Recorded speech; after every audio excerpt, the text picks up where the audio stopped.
All right, folks. Well, thanks again for tuning in this week. I am excited because I have two special guests in studio here today, and it's something that's near and dear to my heart that I was exposed to years ago, and now I get an opportunity to be a part of. So without further ado, I want to introduce Matt and Scott from Hero Roundtable. Gentlemen, in a minute, I'm excited just to jump right in, but I got to kind of back myself up here. I'm excited because this event is coming on Monday and Tuesday, the 28th, the 29th. Hero Roundtable, which is going to be here in Livingston County for the 5th year in a row. Exciting stuff. Matt, let's just jump right in. I'm going to come back to your backstory, I promise, but let me just jump right in and let's get right to it. Tell me what's going on here Monday and Tuesday, the 28th and the 29th. So we've got 29 speakers from all over the world speaking on the topic of heroism or just around the outside of it. So there'll be people that are specifically addressing the idea of heroic action, of the importance of heroes, but there'll also be people talking about compassion, courage, community, all those sort of pieces that inform heroic action and that some of the research shows that leads to heroic action. So they come from all sorts of different backgrounds. We'll have, we've got a Super Bowl champion speaking, we've got you speaking, and we've got Joe Gatto from TV's Impractical Jokers, but then we've also got some professional speakers that you've probably never heard of before, but are on the road 150 times a year. And people who've never spoken before in their life on a stage and are currently petrified. Yes, and again, I attended as an attendee, years ago, and so for those of you out there that are not familiar with the Hero Roundtable and what it is often referred to as a TED Talk of heroism, right? I mean, this is an opportunity where you're going to hear 29 speakers go up on stage, share their story about, again, heroism and what makes them different either in their professional environment, in their personal environment. I've seen people who are, giving back in the inner cities of Detroit to, like you said, Super Bowl champions, to business owners, to you name it, people from all around the world, right? I mean, this isn't, again, I know sometimes folks, when you're thinking Livingston County, you're like, all right, what's Livingston County? Like, why aren't we in downtown Detroit? And this is a world event. I mean, there's people flying in from all over the world to this, coming right here. So tell the listeners out there, where is it taking place at? And how do they get involved? How do they hey, I'm already excited. How do I get involved in showing up and listening? Yeah, so it's at Venture on 59 in Heartland. How to get involved? To grab a ticket. It's heroroundtable.com/Michigan. It is an international event, so the Michigan part's going to get you directly to this part. You don't buy a ticket to London, right? Yeah. So the next one we've got scheduled is Australia, but people are welcome to attend, but don't feel obliged at this point. But you never know. Once you've seen one, you might go. We've got 3 speakers who spoke at the Hero Roundtable in Australia in March, who are flying themselves over here to speak. They're literally spending their own money to have that 12 minutes on stage. That's to say, it's 10, 12 minutes of sharing. And that, folks, that's what's great about this event. I attended as an individual. I sat in the audience, and it's quick, it's fast. I mean, you're getting a lot of information in a short period of time, but it is powerful stuff that, it changes lives. Like, we've talked about it, and lives have been saved, and there's nonprofits, and there's schools involved. And we were talking about this before we went on air. There's kids that are being bussed in from the inner cities, and they're coming in. And I think really what it boils down to is the exposure, right, to heroism and to making a difference in people's lives. So tell us about what got you guys started in this. I mean, why are we here now doing this? What got you started in doing this Hero Roundtable? So I was teaching kids how to be heroes starting from 2006, and I'm someone who reaches out to people that I see are doing similar things, and so I was emailing academics or business people or schools or whatever, anyone who was doing something that looked similar. And what I discovered was that people kept not knowing that anyone else was doing anything. So they felt like they were alone, didn't have any support, there was no network there that they could check in with, there was no hero conference. And slowly but surely that sort of dawned on me that, hey, we need a hero conference. And I'd spoken at a couple of TEDx conferences, and I thought, this is, it's obvious, it's staring us in the face. We need that. We ran the first couple in Flint, and then we went to the Netherlands, and then we came to Livingston County. And I had lived in Livingston County, but even that first one in Flint, I was living in Livingston County and walked down, I think, the 4th of July parade. Was that what it was? Yeah. And I had seen an article about Scott in the paper, and he was 14 years old, had started a non-profit, It was raising money to build a space for teens, and he built a coffee cart to do that. And I just was, that's my kind of story. Okay. And so I just saw it in the paper, I read it and thought, yeah, that's great. And I want to say it was less than a week later, I'm walking down the street, you know how it is on the 4th of July. Sure. It's busy. And I walked past his coffee truck, whatever it was, like a cart. And I took 7 steps past, and I thought, no, I'm going to go back and tell him, I just appreciate what he's doing, and I think it's great. And yeah, that's how we got involved. I'm a local Brighton resident. I still live in downtown Brighton today, but I was 14 at the time. I'm just turned 21. And I've been to every Hero Roundtable since. Matt found out that we also own a video production company here in Brighton. And I mean, we were 14 owning it. And he was like, hey, do you guys want to do the video for it? So me and my friends, like our mom drove us to the event or something in Flint, and we did the video for 2 days. But we've been to every event around the world since then. It's been awesome for us. And so, Scott, tell us, I mean, being a Brighton guy, born and raised here, and tying it back to Livingston County, because this is a huge event. I mean, this is, again, it's a worldwide event right here in our backyard. How do you get plugged in? How do you get it from Flint to here? And then you and I have met. I mean, it's great because you're local and you and I can get together all the time. Tell us about the impact that it's having on the community that you're seeing directly. Yeah, it's a really cool thing for the attendees and the speakers themselves. And we've had speakers from all over Europe come and say being in Brighton was the best weekend of their life. And they were serious. Like, it's some of these speakers' first times in America, and Brighton is, the first place they see it. Yeah, Livingston County is. But for me, it's been really cool to see cultures all over, and to see different people connect at the event that you never expect to see. You've got all sorts of different groups meeting each other and networking, because you have kids from Flint, you also have business owners, you've got police officers in the crowd, you've got everybody's there. It's a really cool thing to see people connected. Absolutely. Well, I'm going to put you on the spot here. What was maybe the one thing that really sticks out to you? I mean, you've been involved with this since it's really been here in the area. What's one thing that sticks out to you as kind of like a defining moment for you, if you will, in the Hero Roundtable? And again, I want to be, maybe it's something, because you've been to all of them. Sure. But let's kind of maybe focus on right here in the area. What was one thing in the area that really stuck out to you?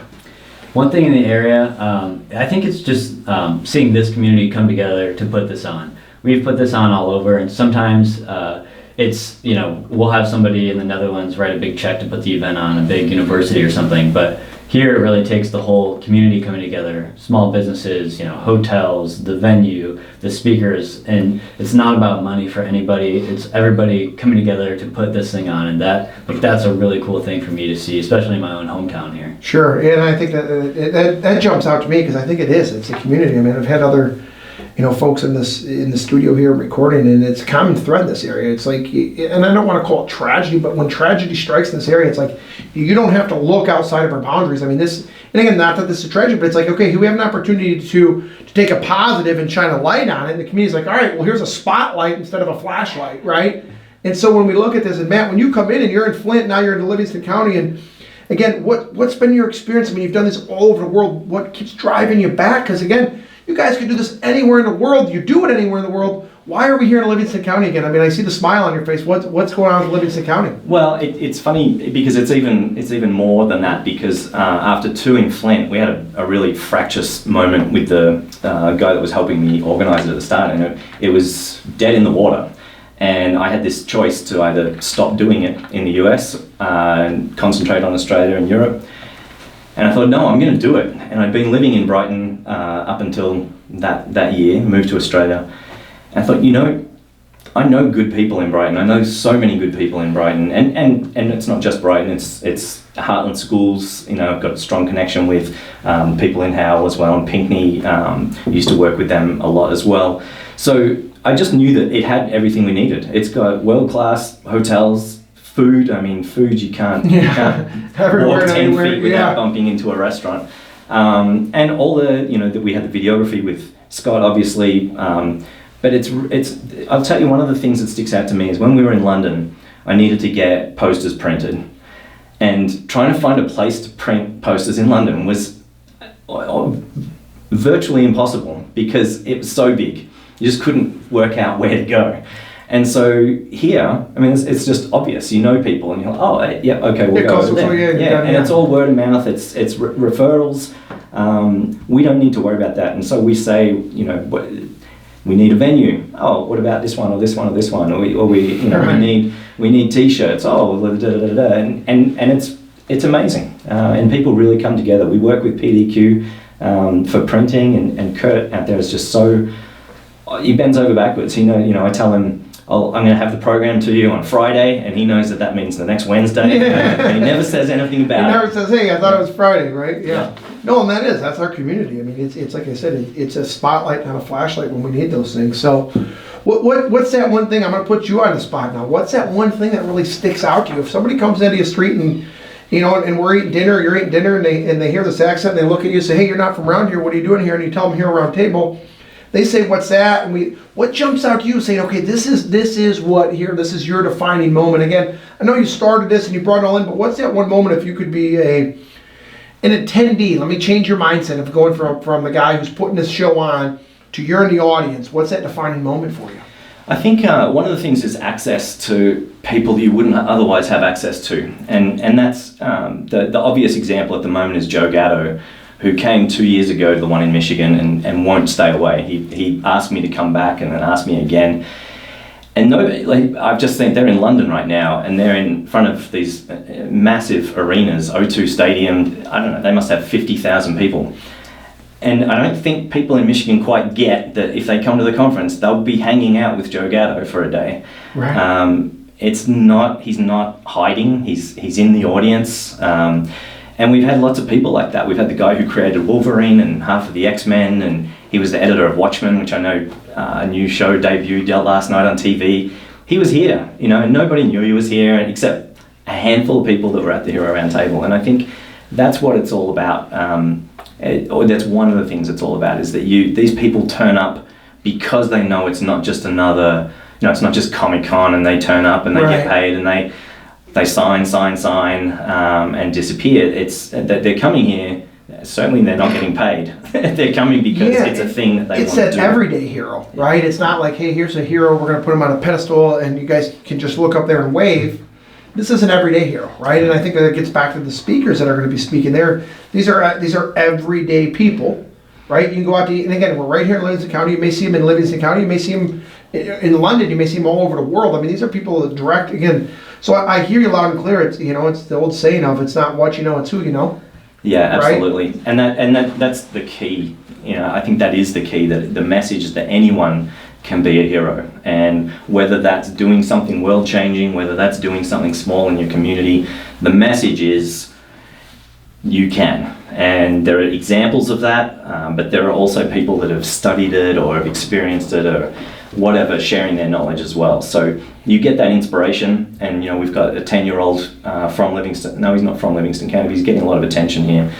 Lucas Vetter, who's doing AEDs in fire stations and whatnot, and he's 10, and he's going to get up there and give a talk about why he's doing what he's doing.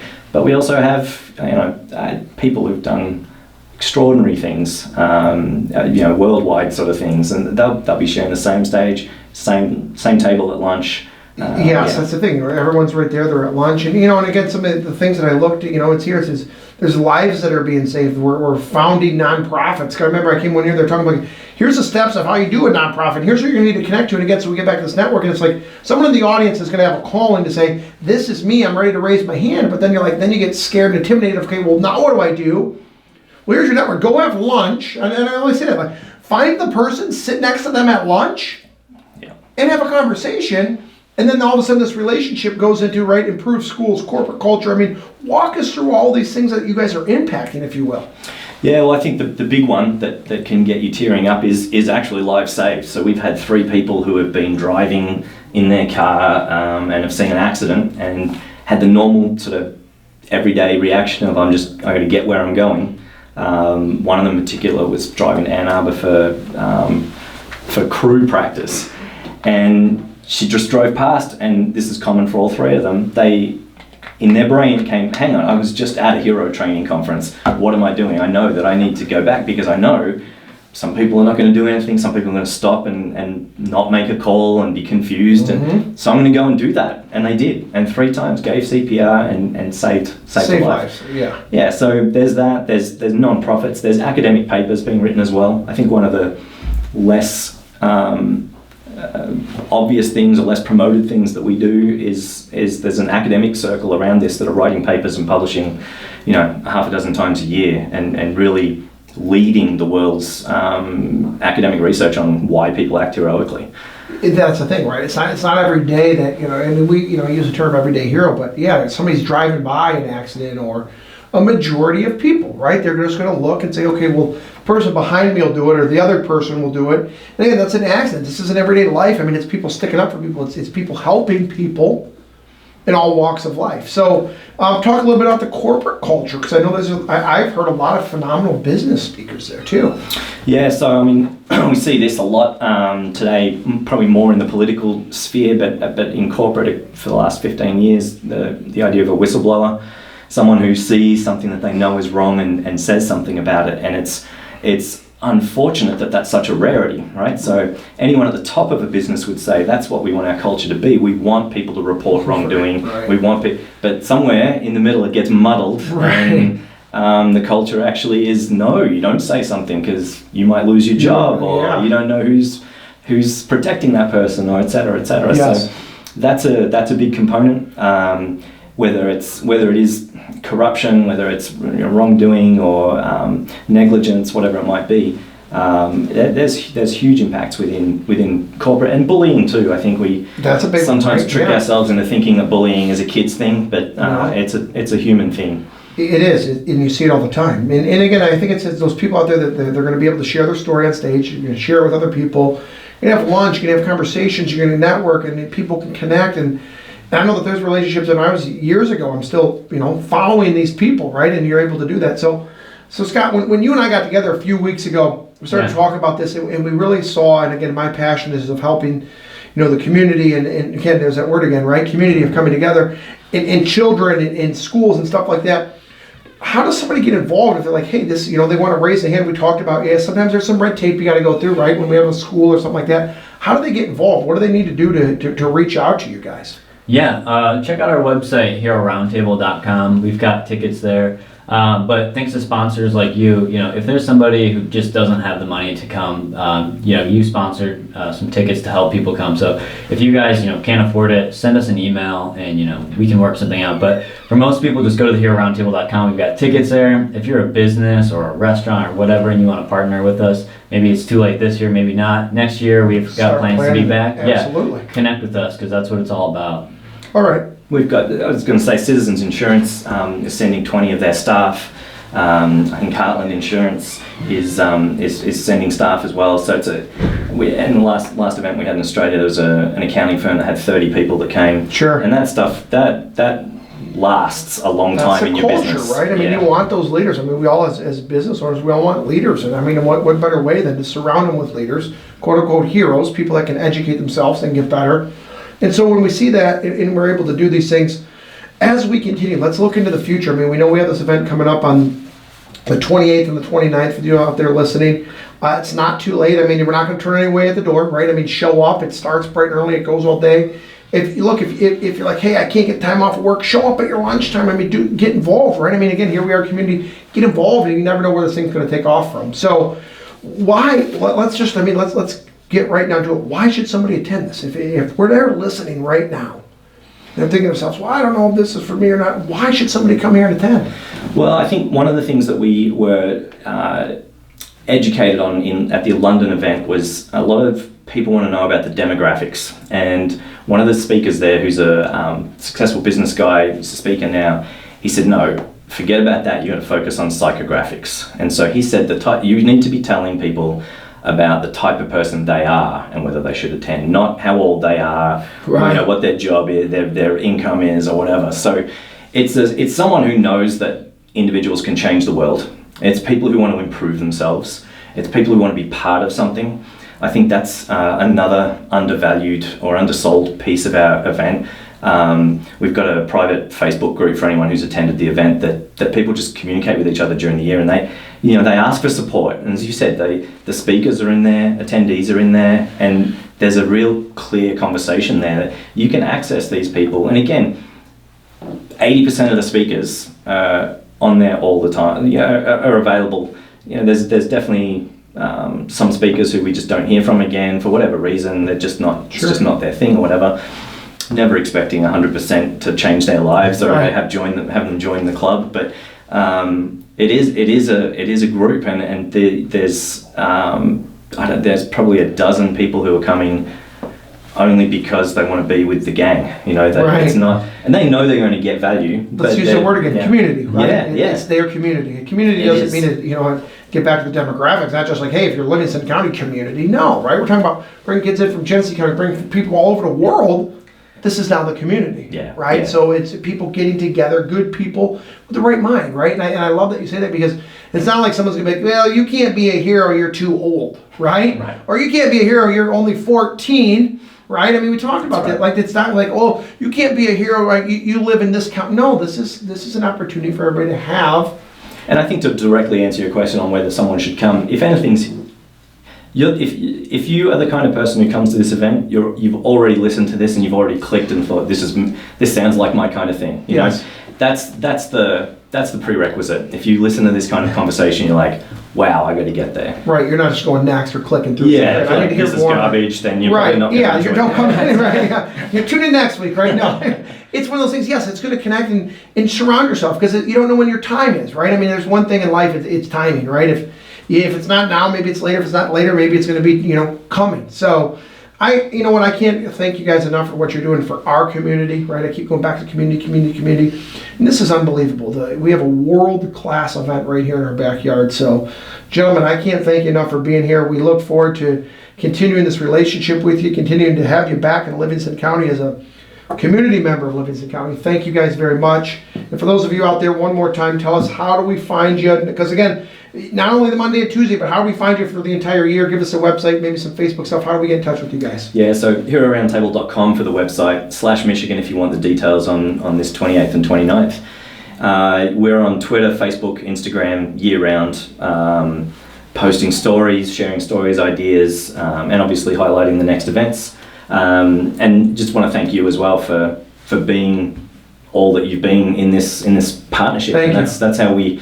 That's what we look for. And one last sideline, the first year in Livingston County, we had a ton of sponsors that I think Scott and I kind of leaned on and used our existing relationships, and I think none of them turned up to the event. And we thought, no, we need to find sponsors, partners that are going to be there. Mm-hmm. And you guys are a great example of that. And I think, you know, Citizens sending 20 people, that's what we're looking for. Yes, we're looking for people who really get this, they want this, and they want to participate and share it. So thank you for doing that. Thank you guys so much.